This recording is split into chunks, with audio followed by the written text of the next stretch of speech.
Hello, my lovelies. Okay, this is the one so many of you have been waiting for. And I just want to take a quick, second to say this episode. So I actually recorded it a couple days ago. It was a long, long episode. I was so fiery. It was amazing. And then my assistant reached out to me this weekend when she went to edit it and was like, the audio is messed up. It is not coming through. And I was like, oh my God, for real. And I went and checked, and sure enough, the entire episode is just unusable. So, after processing, I'm always telling you all to feel your feelings. After processing my disappointment, feeling the of, the excitement I'd had about this incredible episode just kind of pouring out of me, I am now back at the mic, ready to bring what obviously was meant to come to you guys. The thought that's come through was like, okay, I guess that episode, the things that I said in that maybe weren't exactly what needed to be said. So we're going for round two now. And I do feel a little bit more grounded and kind of solid today. So who knows, right? We never know why stuff like that happens. I choose to think that it's all unfolding like it's meant to. That just helps me kind of chill the fuck out when stuff like that happens. So, with that said, let's dive in to part one of what's going to be a two-part deep dive into what you all know is like one of my absolute favorite topics in the world of considering divorce, which is affairs. And before I really dive too deep into this episode, which just a heads up, this episode is going to predominantly focus on really breaking down what I have found are the pros and the cons of affairs and just kind of really taking more of I'm going to say like a no nonsense approach around affairs. Like what I feel is a very realistic, not so dramatic and crazy emotional, what I think like our culture kind of takes around affairs approach. But before I do that, I want to start by just giving this beautiful, like kind of setting the container for these two episodes by reminding you guys that what I'm going to be sharing are just thoughts and stories. Okay, they are just different perspectives. But stories are powerful. Okay, stories are what create movements. Stories are what light people up. It's what gives them that compelling vision that allows change to happen. So I have realized over, the years of my own personal work and then all of my coaching that like part of my gift and my work in the world is to share stories that provide different viewpoints and different ways of looking at the world. And I want to like kind of assertively make my stance right here, right now. That is my right. That is every human's right to get to define and digest and interpret the world around them through whatever lens they want and then share that with the world. Whether what I'm speaking is truth or not really depends on how it lights up inside of you. And I love that because the gift is like, you don't have to agree with everything I'm saying. Maybe not everything's going to resonate with you. You are the one that's responsible for checking in with that inner truth to know. So don't take my word for it on all of this. This is obviously me gleaning what I could from my, it's been like over 3 years now of coaching women considering divorce and working extensively with women specifically, who are having affairs. I would say a good, probably half of my clients either have had an affair or currently having an affair. So I've got some experience under my belt, y'all. But ultimately, always remember you're the authority in your life. You're gonna know what's truth for you based off of how it feels. So let's go explore some different viewpoints. Let's go into the incredibly messy and beautifully complex world of affairs.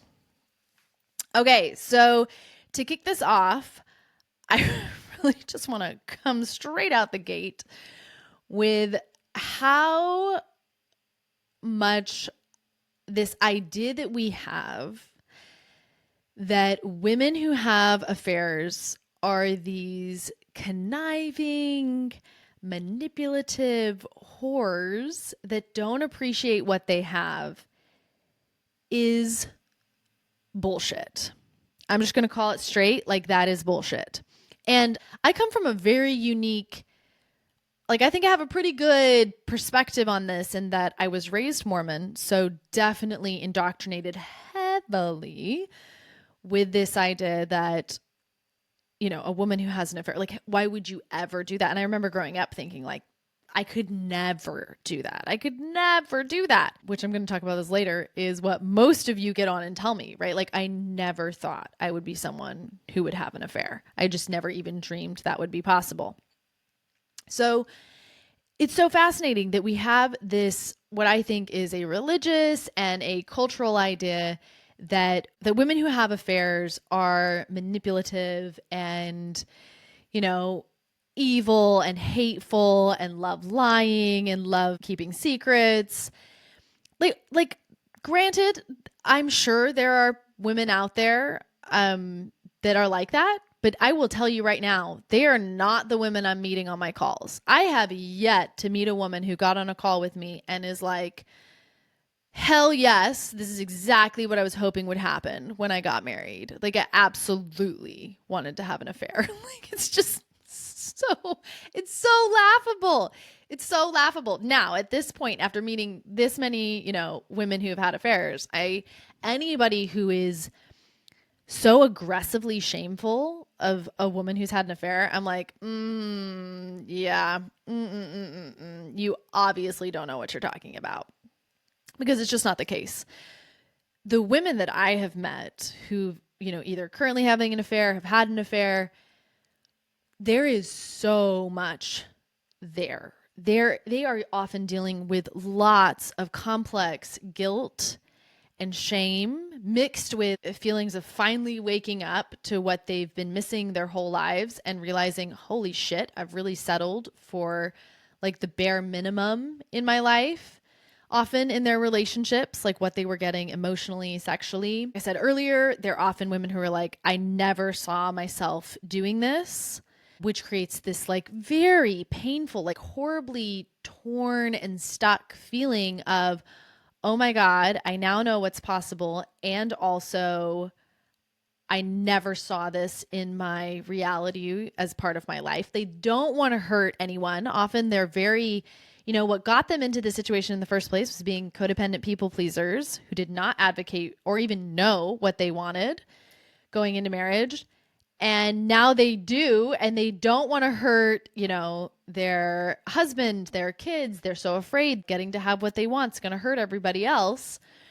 But they are so deeply starving for love that they can't walk away either. It's one of the most intense things that I've seen, this dynamic.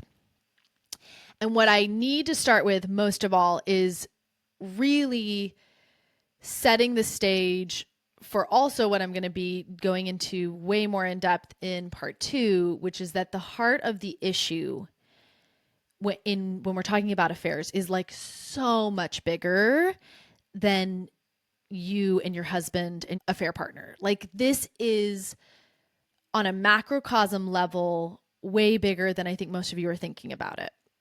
So I want to kind of like zoom out and take you there, because I need you to have this bigger perspective and view of what I think affairs, where like the real issue is.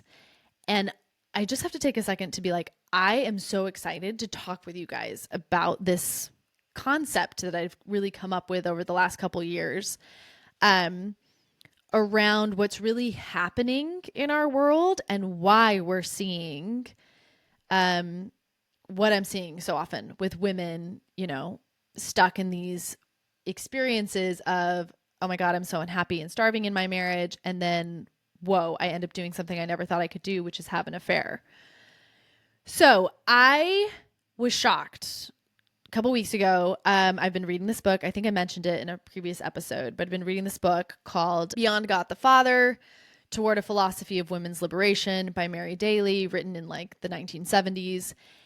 And in it, she's literally discussing this theory that I've been kind of noticing and coming up with over the last couple years around affairs. So I want to start off by reading this section and kind of breaking it down for you guys just in her words, because I think she says it so beautifully. So she says, and just bear with me, okay? Because this is some pretty heavy words. So I'm going to condense it a little bit and make it easier to understand as we read through it. Excuse me. But I still want to preserve, I still want to read it straight from her because I think it's really great the way she says it. So, the roles and structures of patriarchy have been developed and sustained in accordance with an artificial polarization of human qualities into the traditional sexual stereotypes. The image of the person in authority and the accepted understanding of, quote, his role has corresponded to the eternal masculine stereotype, which implies hyper-rationality, objectivity, aggressivity, the possession of dominating and manipulative attitudes towards persons in the environment, and the tendency to construct boundaries between the self and the other. The caricature of human being which is represented by this stereotype depends for its existence upon the opposite caricature, the eternal feminine. This implies hyper-emotionalism, passivity, self-abnegation, etc. Okay, so stay with me. What she is talking about here, and I love this line at the very beginning where she says, artificial polarization of human qualities is what sustains patriarchy.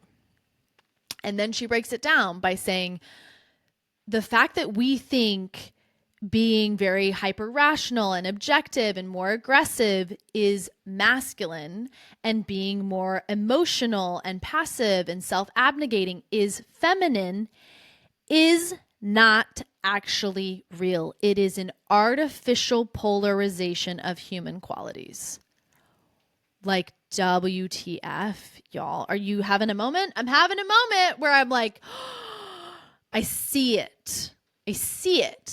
And this is what allows the patriarchy to continue, is by believing we have two separate, these are masculine, these are feminine, when actually they're just all around human qualities. So she's going to go on and she's going to say,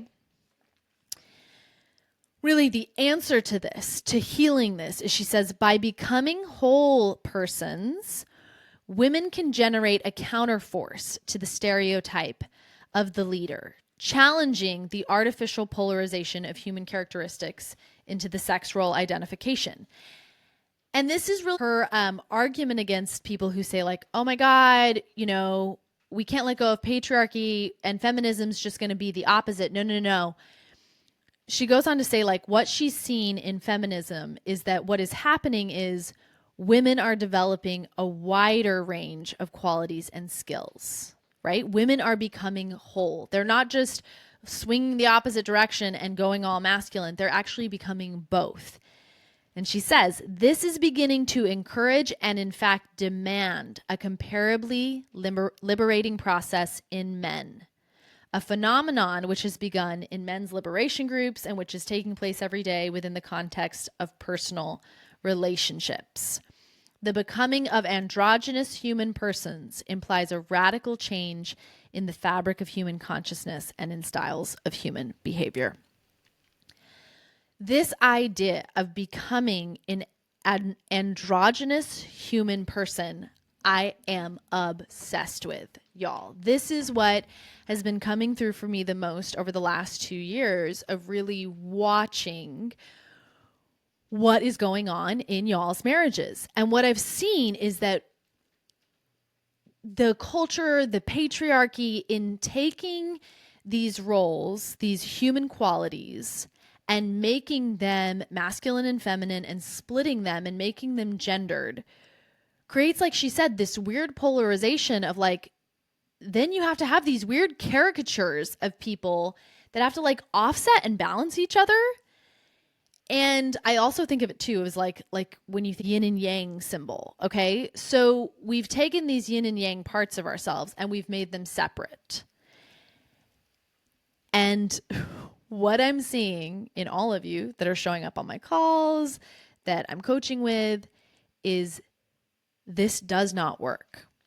Relegating women to these what have been defined as feminine roles of self-abnegation, caretaking, being more emotional, and not allowing them also the whole other end of the spectrum, which is the fiery side, the masculine, like being more dominant, being able to speak up, being assertive.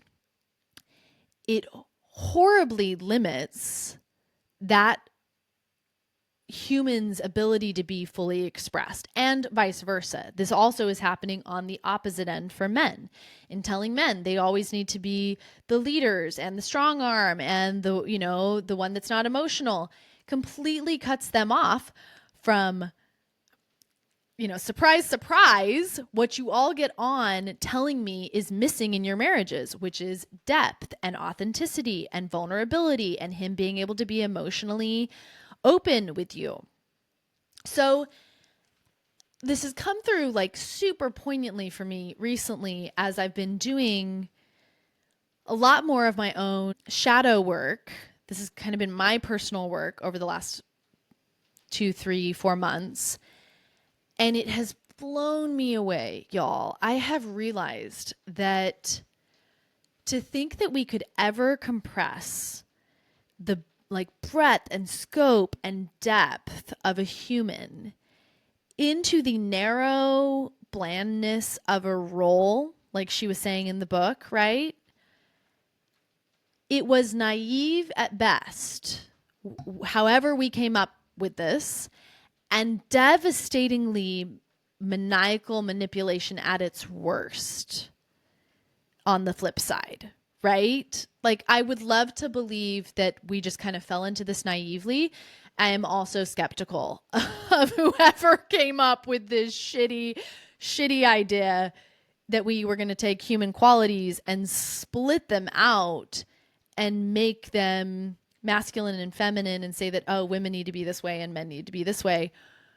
I mean, to convince a whole society that an entire gender is less than and should be happy with a box is inhumane. And I mean, we see this throughout society, right? I mean, like throughout history of human evolution. But what I'm seeing is that is changing. And I don't know, a big piece of me thinks it's probably got to be like a big part of what's helping that is technology, just us waking up to the complexity of humans, seeing other people like living fully expressed lives, all of it. But it's building into this realization, especially for women, of this little tiny role that I've been allotted of the caretaker, people pleaser, codependent, self-abnegating, my needs and wants don't matter, just be happy with what is, it should be enough, is not working anymore. Unlike our mothers and grandmothers who are able to like sit down and take that shit, y'all aren't doing it. And that's how we're getting those of you who are like, I never saw myself as being somebody who could have an affair. So the problem I see over and over, right? Remember I said there's a bigger problem here. It's that the roles we think we're supposed to be playing in marriage are not enough. So, going back to this idea, and I do see this often, like husbands who have really become stuck in their roles of I'm providing financially, I'm bringing home money, I'm going to work, like that should be enough to guarantee that I get sex and have a happy wife. Like, y'all, that is not the case anymore. It's just not. And in your marriages, that's what's happening. I see so many of you advocating, really asking your partners, like, be more, give me more. This isn't enough. And unfortunately, what I'm seeing is like a lot of men are not diving in and doing the work like so many of the women I keep meeting are. Now, granted, right, I am specifically working with women considering divorce. So I'm seeing a skewed perspective of the majority of my clients being women who are doing the work. But I'm just going to own it. That's my perspective. And what I've seen in the world at large is like women are ahead of the curve. You guys are, and she says this in the book, you guys are the ones that are creating the shift that's now men are going to have to either get on board or face what they're facing, which for so many of you is divorce, not being in marriages, because women are realizing I want a full human being. I also want to be a full human being. To do that in a marriage, you got to have a partner who's also going to lean into that work. So, this is why the number one thing that I hear when you guys come to me, those of you who are having affairs, when I'm like, hey, what's missing? It's the emotional connection and intimacy. And then I would pair that also along with sexual intimacy. For a lot of you, having that deep connected sexual intimacy that so many of us were told, oh, it's not a big deal, take it or leave it, you don't really need it. Well, guess what? Those of you that go have affairs and realize how fucking awesome it is when you actually have a partner that you are like, hell yes, I want to be touched and fucked by this person. Oh, all of a sudden it's like, yeah, no, can't live without that. not a thing. So realize an affair is not the problem, but rather a symptom of the problem. And we as a society keep treating it as the problem. I can't get over how many times I have heard from those of you who talk about loveless, not connected marriages where you have advocated for years and it's fallen on deaf ears. And then all of a sudden you have an affair and the whole thing blows up and you are just like the pariah and the awful human in the marriage. And that's what I mean. Society keeps treating it as, oh, the problem is she had an affair.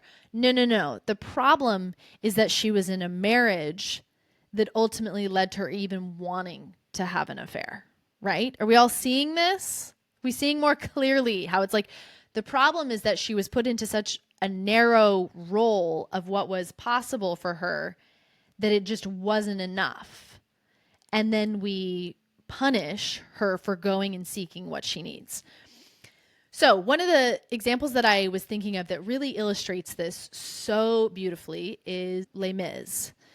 So if you have not seen Les Mis, I loved the most recent one of it with, I'm going to forget all of their names. I'm terrible with celebrities, but go look it up. It's good. It's got really good actors in it. Why I want to talk about it is because Les Mis, and I've probably mentioned it on the podcast before, but we're going to do a little bit of a deeper dive. Just to give you like the storyline, the main character, Jean Valjean, is, when the movie starts, he's just getting out of prison and he's been there for a long time. I want to say at least 7 years. Those of you that are big Les Mis fans are probably like dying right now. So anyways, he's been in prison for a long time. And you end up finding out later that he went to prison because he ended up stealing bread for his sister's children who were starving. And throughout the whole movie, the movie is about this black and white versus gray thinking, which the black and white is, shown by this government that punished him so severely for going and doing something that I think most of us can relate to, right? If there were starving children, like, yeah, I'm going to go steal bread. That's what I'm going to do. And that it's in this government, right, where the government is actually not providing or taking care of its people, and yet still punishing them when they go to get what they need, right? Oh, you broke the law, so you deserve to be punished, without any kind of deeper conversation about why did you break the law? What was actually going on in your life that led to that? Do y'all see how this is applicable, right? This is the same thing with affairs. Those who just are like, oh, she had an affair, she deserves to be punished, versus my approach was just like, there's always more of a story here. There's always, there's always two sides, and we got to dive deep into understand what was actually going on in the marriage that led to this symptom. So in using that perspective, my simple take on affairs is that affairs are movement, change. They are a catalyst that typically leads you to growth. Okay? Because instead of just leaving things the way they are, we're making a move. And growth is good in my view of the world. Growth is good because it can lead you into more of that soul-led, like, highest potential life that you're wanting. So if the choice is between staying in a soulless marriage, starving for bread, or choosing growth through an affair, I will choose an affair every time.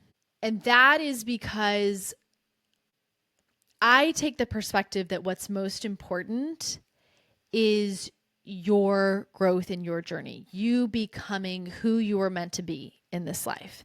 And what I see for so many of you in marriages that are not working is this floundering, this spinning of your will, spending years and years and years waiting for something to change, and it's never going to change.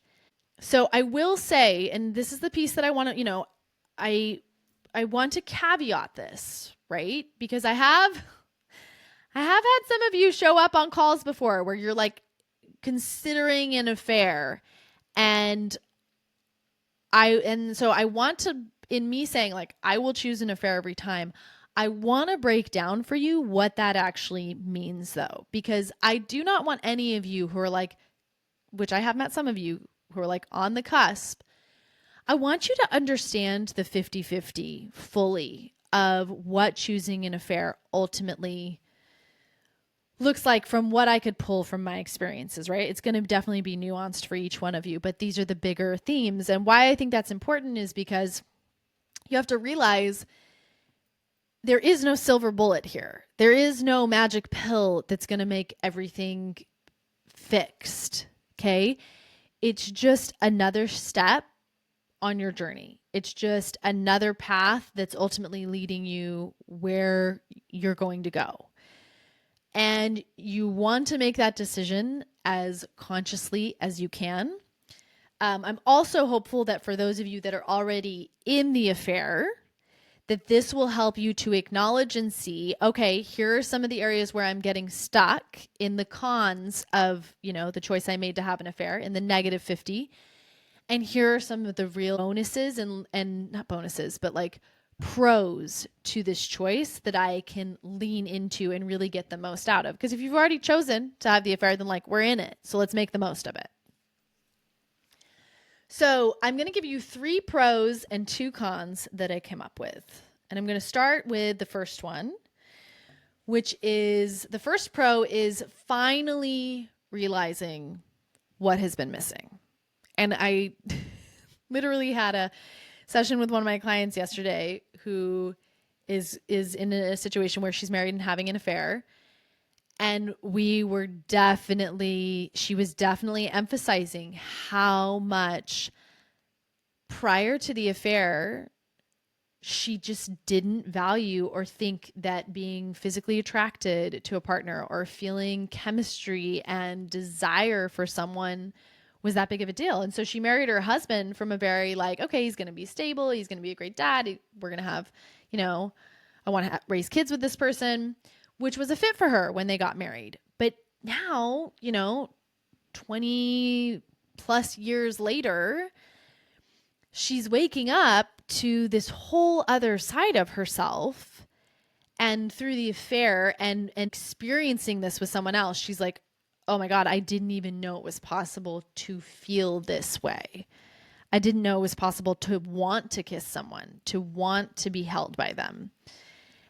And y'all, like, especially this is such a big deal for me because I too understand what it feels like.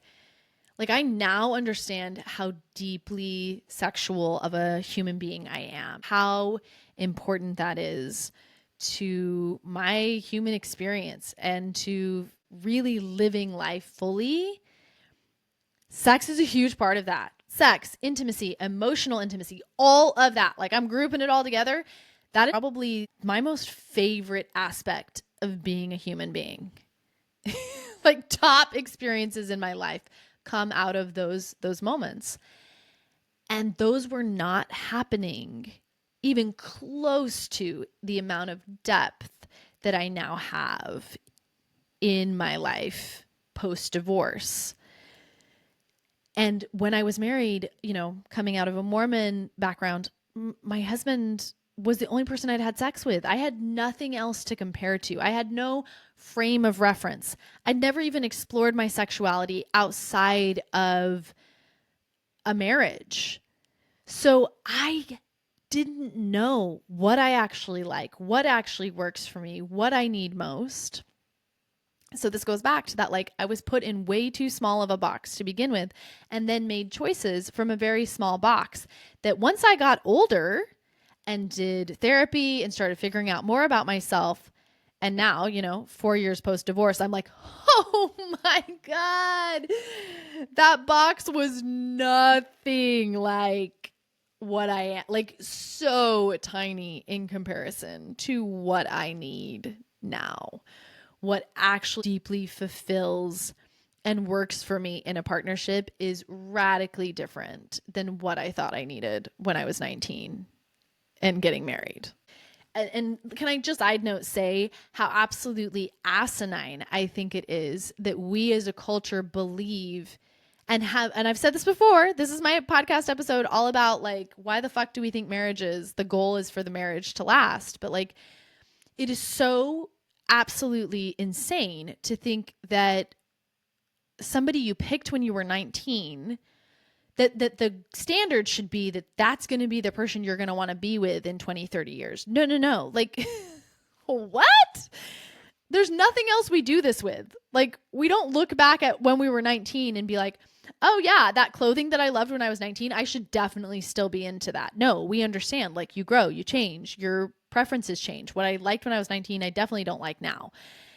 Yet, if I married somebody when I was 19, we assume you should just totally still be into that person 20 years later. When the reality of that is really hard to do, actually. To grow in sync, to be there for each other, to evolve in the same ways, to be able to, like, keep closeness over 20 years, it definitely needs to be the exception more than the standard.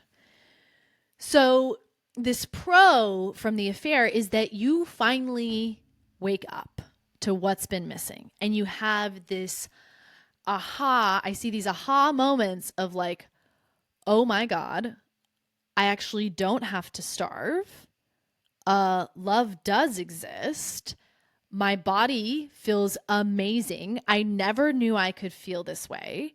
I've had clients, some of the things I love the most about the pros that I've seen from clients who have had affairs is them realizing, wait a second, my desire, my sexuality is powerful and good, especially if you are someone who maybe has like a higher sex drive, wants sex more, and you've been in a relationship or a marriage where it's the opposite, where you don't have a partner that wants to be with you as much or is not drawn to you or sexually attracted to you.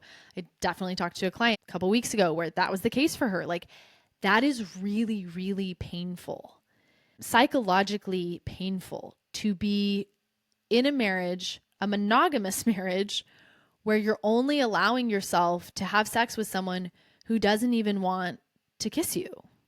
And then there's the flip side, right? There's those of you that are married, like on the opposite end of the spectrum, that are married to men where you're like, I really don't want to kiss him. Like, I have a client who told me the other day, she's okay with having sex with her husband, but kissing him is like, no, can't do, actually not really even attracted or drawn to him at all. So you go from that to all of a sudden like, oh my God, I'm meant to feel alive. There is a man out there that, either there's a man out there that either wants to kiss me and can't get enough of me, or like there's a man out there that I want to kiss and can't get enough of. And also, I often see like a lot of like embracing and more just realizing like all parts of me deserve to be here. Like, loving all parts of my bodies, thoughts like I deserve happiness, I deserve excitement, I deserve passion, I deserve chemistry. You wake up to a fuller expression. And this goes back to what I was saying earlier of the whole taking this whole other realm and putting it off limits for women and making it masculine. When that gets brought back and you start getting to be like a full human, which, by the way, I would say, like, especially when it comes to sexual intimacy and getting to enjoy that typically, not even typically, I'm just going to fucking own this. The patriarchy has made that definitely okay for men. Like, oh, men have this high sex drive and men need sex all the time. Can I just like shatter this for y'all? That is not true. That is like, it is so not, I just think all the data on that is so fucking skewed by the patriarchy. Because what I have seen in my own life and in my clients' lives is women underreport enjoying sex because we have been raised in a culture that makes our pleasure not a priority. When you start being with a partner who really makes your pleasure a priority, the tables turn. Like, I am in a relationship right now where I am the one that is like every day. Like, I would like to have sex every day that I'm with my partner. I definitely have more of a drive than he does at this point.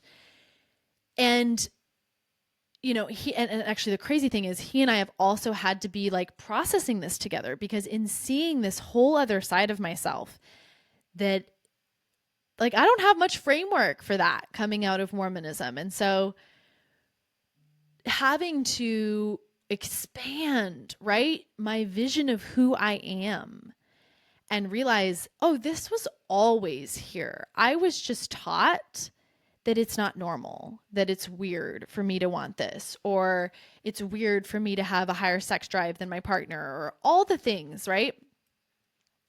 What I love is that you realize, no.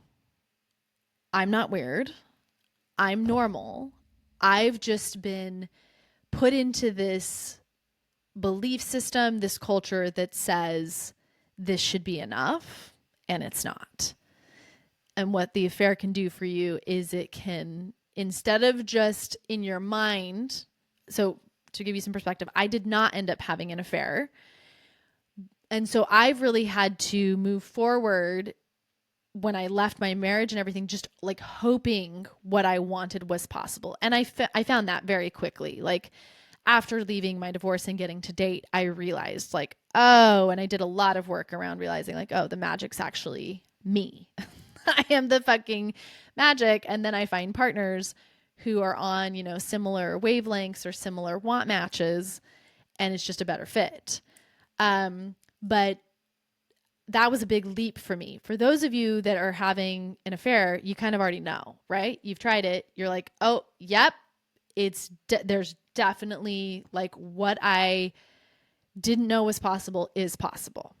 Now, I want to take you into a con to kind of like, we're going to keep this balance of the 50-50 as we go through this. So one of the cons that I've seen with having an affair is that, and this is a big one, both the two cons that I am going to share with you guys are substantial. So I am going to provide some tools to help you, if you are currently having an affair, to work through them. So one of the biggest cons I see is you end up labeling yourself as a bad person. Okay. And that creates such a painful mindfuckery of hating and shaming yourself internally, that can really, really bog you down. Okay. So this goes back to what I said, this refrain I hear from so many of you of like, I am not the kind of person to do this. I never thought I would have an affair. Feeling like this, keeping that mentality of like, and at the heart of that is this idea that like, oh, women who have affairs are bad, right? If you never thought you'd be this kind of person, then you obviously think that this kind of person is bad. And when you do this, what I've seen when you make yourself the bad person for making this decision is you forget all that happened that led up to this decision.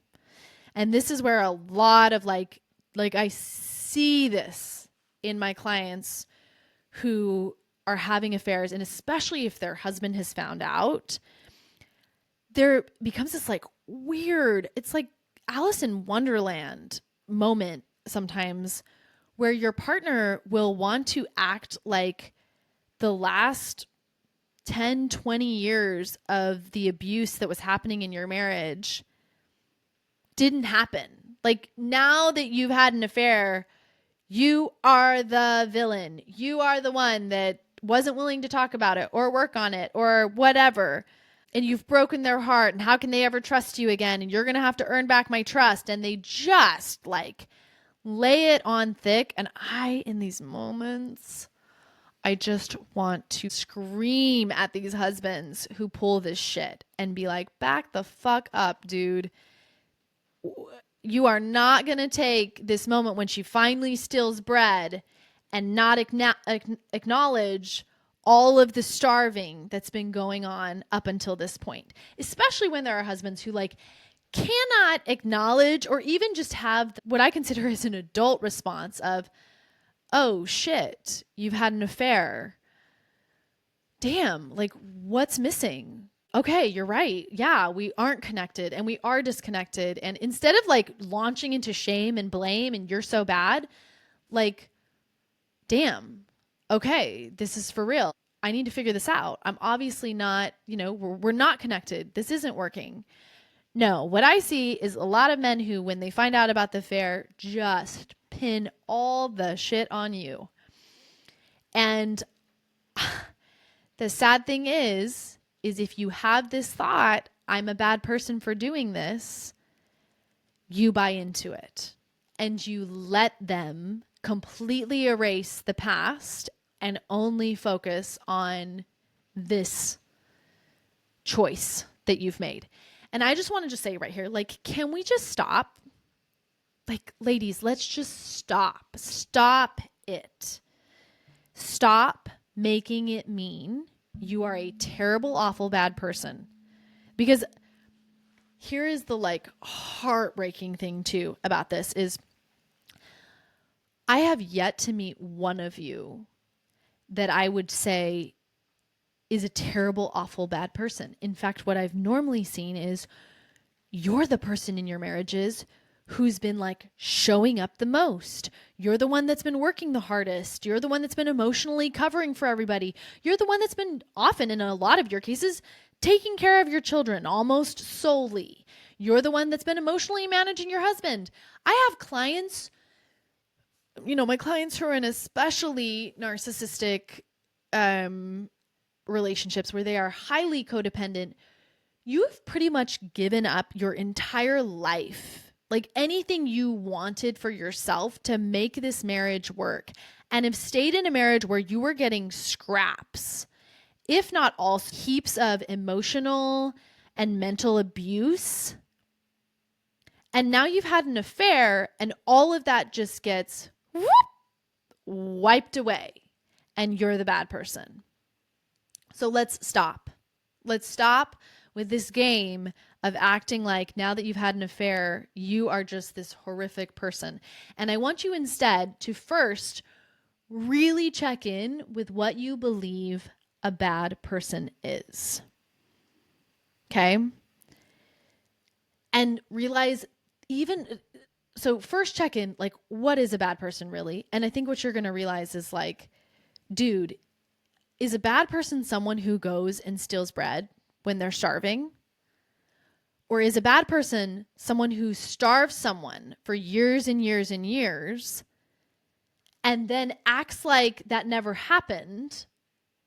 Like, do you see the nuance, right? You have to get out of the black and white thinking of good, bad, right, wrong, villain, victim, and into the gray of this is fucking life. This is being human. Welcome to the complexity that patriarchy lied to us about. That somehow we can just play these stupid little roles and be content with each other, when the reality is humans are infinitely complex. And marriage is not just something to sign up for to get your house and your kids and like live happily ever after. It's the other thing is, I think our American culture that's just like, yeah, this is going to be great, without any kind of like, this is going to be the fucking hardest thing you've ever done in your entire life, trying to have a marriage and a relationship with someone. And guess what? Most of you aren't going to do it, or you're going to have multiple marriages, because the reality is for somebody to grow together with another person for 50 years is impractical. For most people, it is the exception, not the rule. So you got to really take your brain out of the black and white thinking and back into the gray of like, there's a lot of other things happening here than just an affair. And then second, no one needs to be the bad person, ultimately. Okay? It's just not helpful. It's not helpful making you the villain, or even though, and for those of you that have husbands who are doing this, even though they want you to be the villain, you don't have to accept that. Okay? You can choose to be rational and neutral about it. Like I'm being on this podcast, like kind of just this more like, and I see it, I'm like pausing for a little because I'm like, I don't know how like neutral I am, but I definitely feel like I'm more rational in the whole like, yeah, dude, she went and had an affair. Like she's starving. You starve someone long enough, they're going to go get bread. Like that feels rational to me. What doesn't feel rational is thinking that women should logically want to stay in marriages where they are not getting what they need. That any human should stay in a relationship where things aren't getting better for them.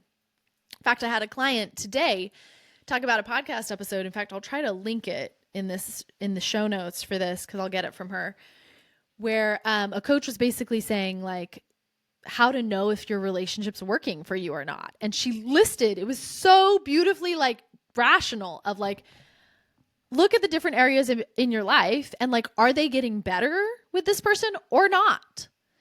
And my client was like, actually, this is her second marriage. She's like, in both marriages, the areas in my life where I want to be succeeding, right? Is my mental health getting better? Am I achieving the things I want in my personal life, in my work?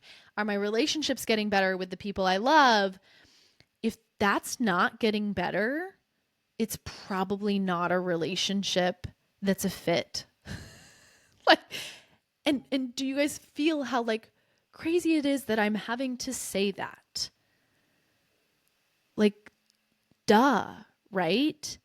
But that's how fucked up we've been by the patriarchy teaching us that the goal should be to stay in the marriage at all costs, even when you are getting very, very, like, when you are not getting the benefits or the support or, the things that you most want out of that relationship.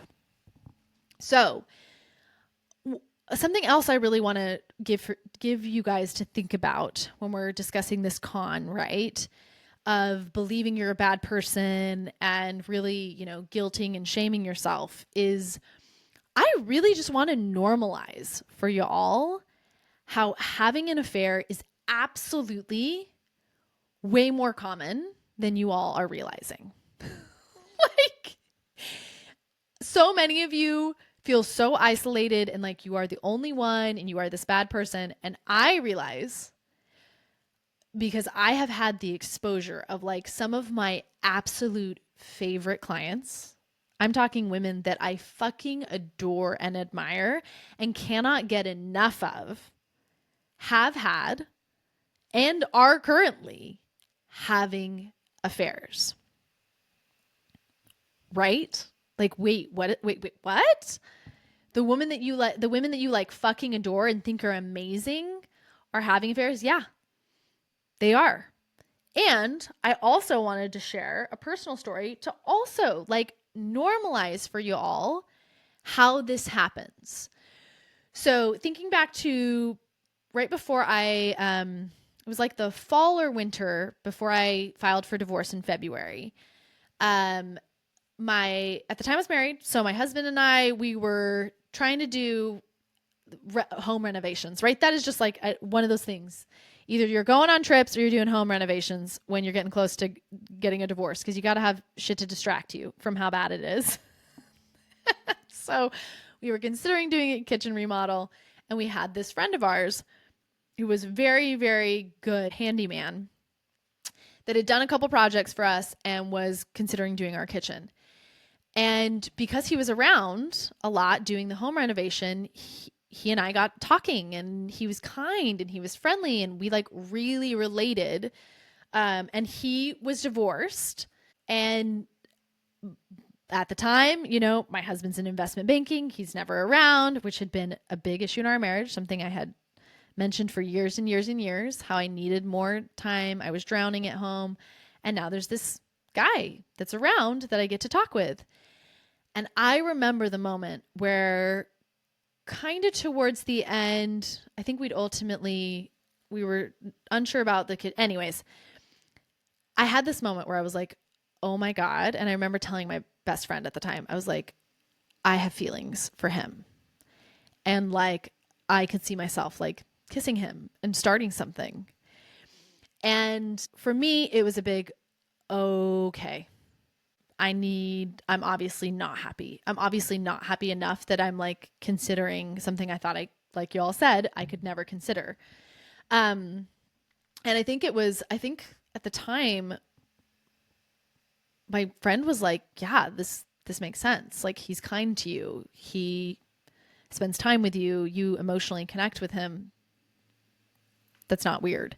And it was so helpful having her normalize it, because then ultimately what happened is I was able to not spiral into shame. I ultimately was like, no, we're not doing the kitchen reno, just because I could see, I think I'm headed for, potentially divorce. Not that I told him that, but, and ultimately nothing ended up happening with him, but it was a big moment for me of going, oh yeah, I could totally see how that could happen. So just realize the key to this making yourself a bad person, shaming and guilting yourself, is really deeply, like, I want to impress this upon y'all. You have got to show up and have your back, ladies. I really want you to get your story straight and own it. Okay? And this goes back to like in the Les Mis story, right? Two different stories there. One is that he's a criminal because he stole bread, and another is that, and my story of Jean Valjean is he is this incredible person who overcame terrible odds, did brave things, took care of the people he loved. So you have to know, and you have to pick, like, what's the story going to be for me, and then keep your reality straight, especially if you are in a marriage with a narcissist who is going to just bombard you. I mean, affairs are like their favorite, from what I've seen, their favorite thing, because now they can just hit you with that over and over and over. And I see it, like I said, I just see this so often where the story of really what's led up to this affair gets completely erased, and you become the pariah. And, especially if it gets shared publicly. I met a woman last week who it had gotten shared, and she was like judged and became like a social outcast in her friend group. Like, y'all, like, especially if you are listening, you amazing woman on that 90-minute session, I want you to look at those people who completely like cast you out and realize those people are fucking crazy. Okay? Because what they are doing is pointing the finger to avoid their own hidden shadowy parts. And although you guys know I'm not particularly religious, I'm not religious anymore. I'm very spiritual, but not religious. But it totally harkens back to that story of Jesus and the woman caught in adultery, where all of those people are like so stoked to come throw their stones. And Jesus is like, okay, so whichever one of you has never sinned before, cast the first stone. And they walk away, right? Realize when people want to shame and judge you for having an affair, that says so little about you and everything about them. They're not your people. Let them judge you and move on. Know your story, have your back. All right, the second pro that I wanted to talk about is that I've noticed for those of you having affairs is once you realize, like the first one, once you realize what's possible, you are unable to settle anymore. So this is another thing to realize for those of you, considering if you're considering an affair, understand that really what I've seen is once you figure out what's possible, it is incredibly difficult. If not, I have not seen any of my clients be able to do it, to go back to your marriage and just settle in your marriage. Just like, okay, I know what's possible and it's not here in my marriage, but I'll just make this work. And I don't think that's a bad thing. In fact, I think that is one of the best things, not being able to settle anymore, because that is the key. If you want to live a life that is truly soul aligned and leading you to your greatest potential. So from this perspective, the affair can be the spark that opens whole new life possibilities. It can be the lighter fluid that really makes you go, oh, okay, no, I want out. I want something different. It can get you to move and to start trying new things. One thing I love the most about it is it can help you see yourself differently.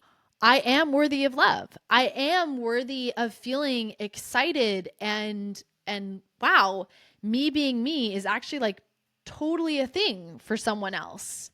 Where in your marriage, especially if you've been in a manipulative, mentally abusive one, you have been totally undervalued and neglected for years and years, and probably don't see yourself clearly for how amazing you are, which I know is true because so many of you get on these calls and I'm like, and you're like, I'm so worried I'll never find anybody else. And I'm like, oh my God, I see you. And you are like gorgeous and brilliant and outspoken and smart. And like, you're going to fucking crush it if you'll just do the work to see yourself. But I get it. You've been emotionally neglected and abused for years. So the gift is it can really wake you up to like, oh wait, I'm valuable. I have something. Now, I do want to say, so for you to understand why this is a pro, it really comes out of something I'm going to dive into deeper in part 2 next week. But it's these 3 things that I consider to be the most important things I want to focus my life on and that are, options for you to focus your life on. So those are, the first one is choosing and following your inner knowings and trusting yourself. So that's number one. The second one is being full of yourself. Like, this is your life. You get to make it totally full of you. And the third one is choosing growth.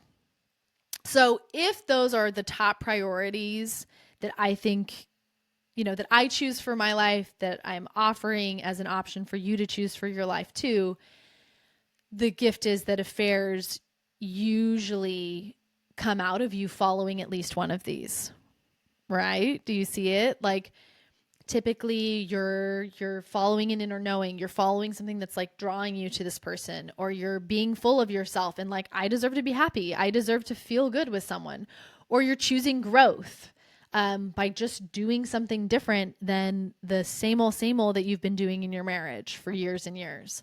Okay, so let's drop into the second con that I have for y'all, which is, and this is also, like I said, both of these two cons are pretty big ones. So in having an affair, what I've noticed is you are often out of integrity with yourself because you're doing something, for most of you, that you don't want to be doing, which is having, right, all of the lying, having to keep secrets, having to hide things. That is really not who you deep down want to be or how you want to be operating in your life.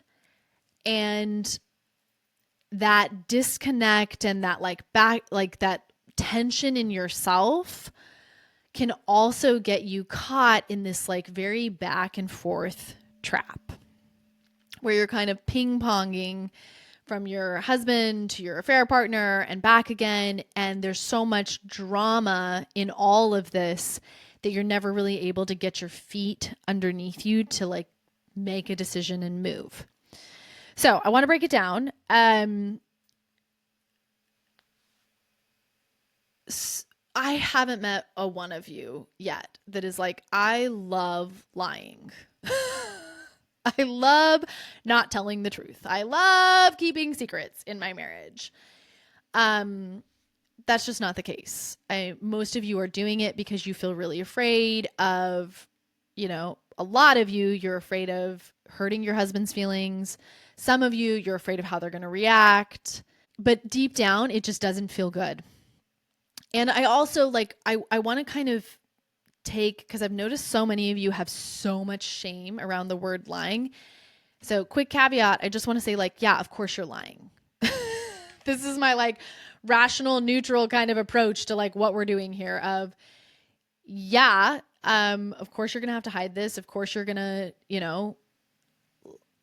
lie to facilitate that. So once again, the lying is not so much the problem as much as it is a symptom of the deeper problem of not feeling safe enough in your marriage to have what you really need, or to communicate about that, or if you have communicated in the past, being just completely shut down about it.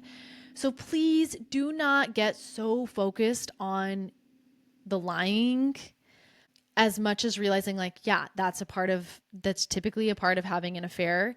And we need to stop feeling so much shame about the parts that are inevitable aspects of having an affair and go deeper into what got me here to begin with. But why it's tricky is because it drains you being someone that you don't truly want to be, because then you are divided against yourself. You're simultaneously doing something you want that feels good, right? Connecting with a partner that maybe sees you more, that you have more of the things that you've been missing with, while also hating yourself that you keep doing that.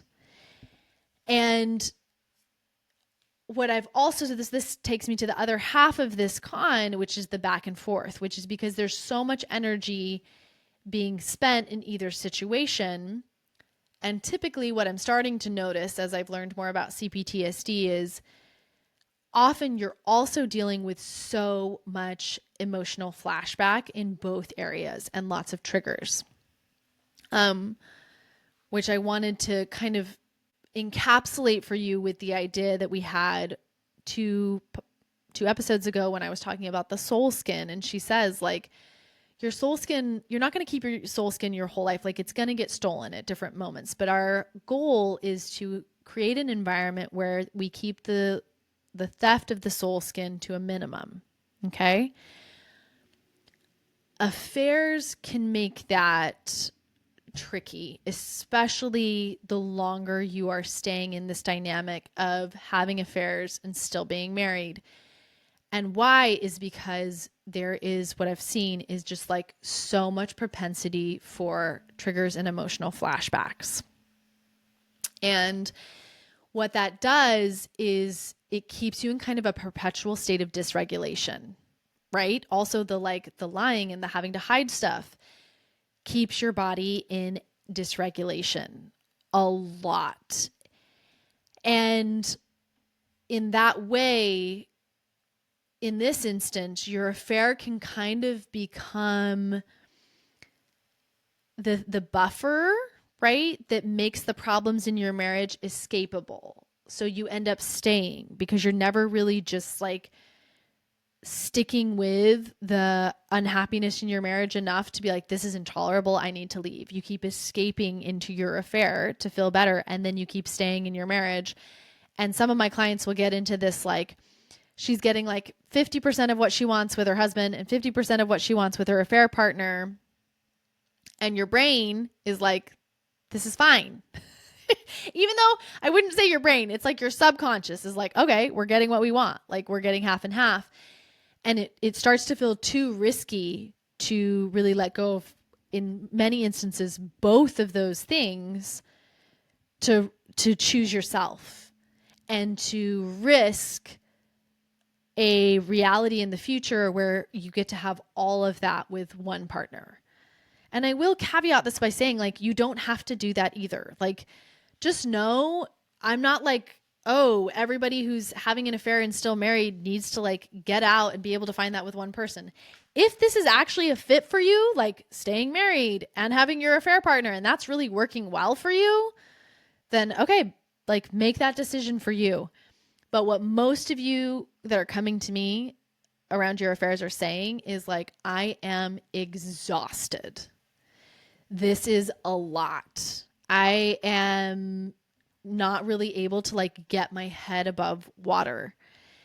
And you know, for some of you even, I just want to add this piece in.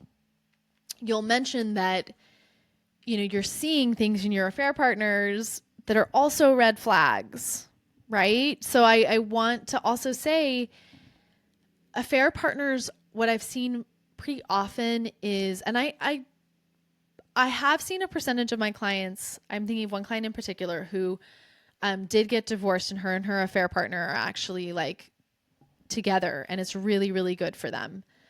But typically affair partners can end up just being like catalysts for us. Like, they open us to potentials, but that doesn't always mean that they are it doesn't always mean they're securely attached. Right? And this is how I want you guys to think of this is, you know, someone who is having an affair with you while you're married often has their own trauma and their own stuff that they have to go through as well. They may be you know, that much more securely attached than you, that it allows for the growth you need to come through that.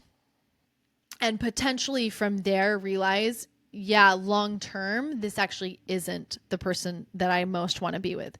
For some of you, it may. So I just want you to be very, very cognizant of that. If you are having an affair, what I see often in my clients is sometimes those affair partners are somebody that you really can, like after you get divorced, continue forward with. And sometimes they were just a gift that was there to show you what was missing, to ignite you into more growth. And really what you're most seeking is choosing yourself. I have one client in particular that I'm thinking of that, like, it's starting to become very clear that it's like, it's neither. It's not her husband or her affair partner. Ultimately, it's that she's ready for a journey of finding herself and really loving herself, and having my own journey over the last 4 years of doing that. I have to say, yeah, I'm really grateful that I never got so caught up in thinking that any one of my partners that I've dated over the last 4 years was the one, and that like he's the magic. I've known all along, like I'm the magic. I'm here in these relationships to have growth. And when that growth ends, I follow the light. So same thing if you are currently having an affair and you're seeing a lot of red flags in your affair partner, step back and realize, yeah, this may not mean this is my forever partner, and that's okay. Okay, so that was my final con for y'all. I want to discuss the third pro that I have listed. So this pro is probably my favorite pro of the three, and a very different perspective. I don't think many people have this perspective on affairs, but I love that I do, which is that when I find out that someone has had an affair, which you usually come to me very like ashamed and kind of like afraid to tell me, I, as a coach, am actually like, yeah, I'm here for this. Awesome. Because it shows me that your natural mechanisms of self-preservation are still online. Let that sink in. So many of you are codependents who were raised to be self-sacrificing and have gotten really to the point in your marriages that you're in because you did not know what you wanted. You were never really given the opportunity in life to really figure out like what matters to me, what do I want most, and to like live a life where you, like I said earlier, be full of yourself. Like, this is what I want, and I'm not going to settle for less. Instead, you're trained to like demur and to self-abnegate and to, if things aren't working in the marriage, you just work harder. And your goal is always to make it work, to stay, to fix things.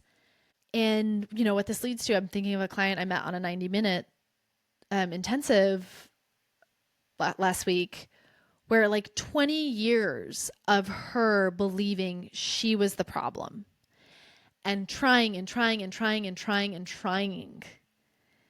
And so many of you that I've met that have like done everything you could to caretake your partners, to make him happy, to, accommodate, just fit yourselves in to whatever he needs this marriage to be, not realizing that ultimately what's happening is you're just enabling them. And that codependent part of you is what like shuts down your normal, what I would say are healthy mechanisms of self-preservation, of saying, wait a second, I'm starving, I'm not getting what I need, and that's not okay. Something needs to change. So when I find out that you've, picked something for yourself, gone for it, my feeling is like, okay, awesome. Some part of your psyche is strong enough, is still strong enough to say, no more, I deserve better, and I'm going to go for it. Even if you didn't do that consciously, even if that was just happening subconsciously. And it shows that you still have fight left in you. Like you haven't completely buried yourself in buffers to the point of total disassociation.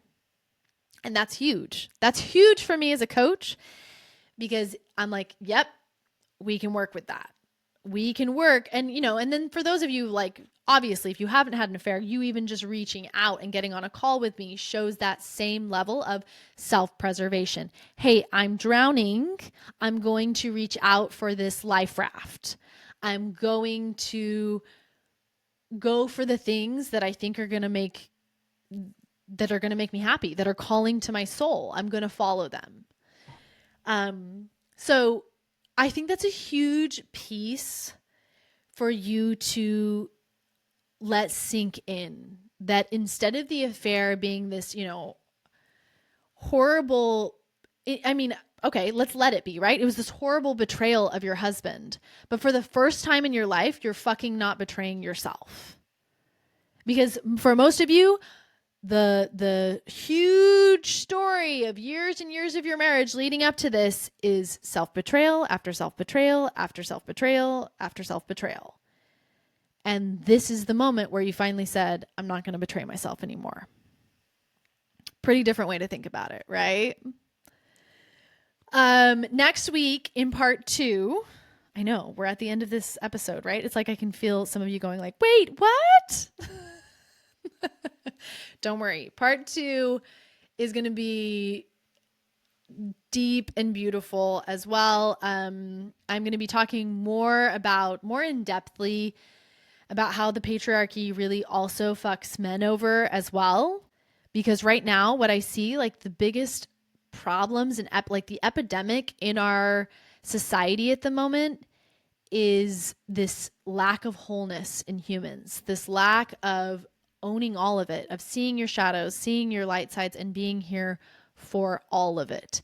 If we keep categorizing stuff as male or female, that's never going to work. Those qualities are just human qualities. So in the next episode, I'm going to dive a lot more into that. So I have loved doing this episode with y'all. Round 2, I'm so proud to have gotten this other one out. And hopefully, the things that were meant to be said came through on the second one. I just want to say again, I haven't said this yet because I just barely saw them, but I know on the podcast previously I've asked for you guys to go rate it and review it.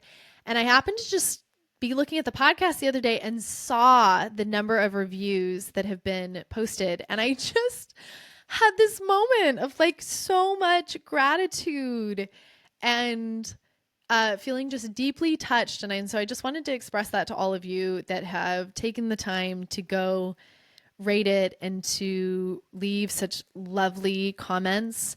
It means so much to me, and it helps with getting the podcast out. Where I fall in the searches, how easily women are able to find me is definitely algorithmically related to those ratings. So thank you for leaving those. And if you haven't and you've been considering it, please definitely do, because it's absolutely helping. I've been seeing my numbers going up each week of the downloads that I'm getting, and that's just exciting for me. I want this podcast to get to as many women as possible. Also, one final thing, did want to mention, so I am currently fully booked out on my one-on-one coaching. I know there's one of you out there that's got like a vibe check call with me, so know that you've still got a spot because you're already on my calendar. But for the rest of you, at the moment, I am not taking one-on-one clients. I'm going to set up a wait list on my website, so you're more than welcome to put your email in there if you've been considering it and want to be first in line when I open those back up. But I am still like hardcore loving and here for my 90-minute intensives.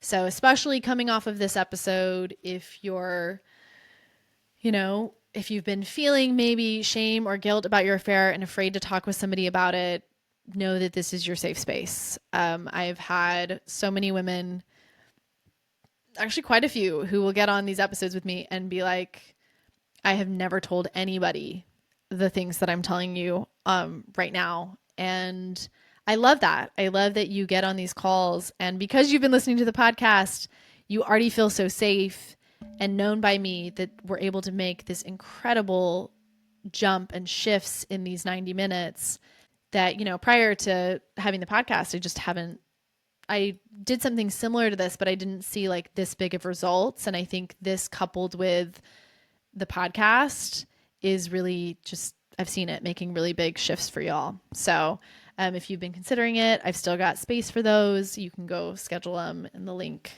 at the end of the episode. So I miss you all already. I'll see you all next week.